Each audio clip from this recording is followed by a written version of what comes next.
A lot of times we come in here on a Sunday morning and the band is getting fired up, it's loud, it's energetic, and I think a lot of times we can begin to think to ourselves, why should I sing? Like, why is Brandon or Julie up there on stage trying to get everybody to sing and clap and raise their hands?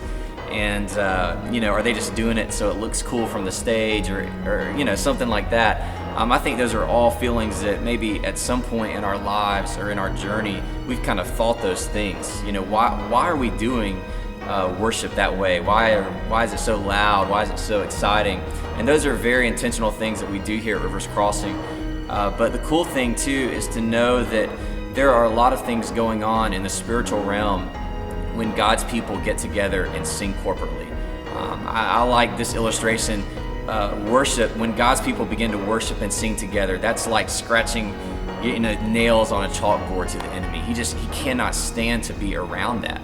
And there's numerous cases of just ordinary people that have talked about in their lives just the power of singing a song, how it can just deliver them from a very tough situation. And there's also some great stories in the Bible. And one of my favorites is 2 Chronicles 20. This passage talks about how God used a choir of people to literally defeat an entire army, an entire enemy. There were no incredible military people coming out and defeating this enemy. Before the battle even started, God sent out a choir, and they began to sing, "Give thanks to the Lord, for his love endures forever." And God used that to defeat the enemy. One thing that we can take away from this story is that God is still moving on behalf of his people today. When we gather together and sing songs corporately, that he is literally using those songs to defeat the enemy in our lives.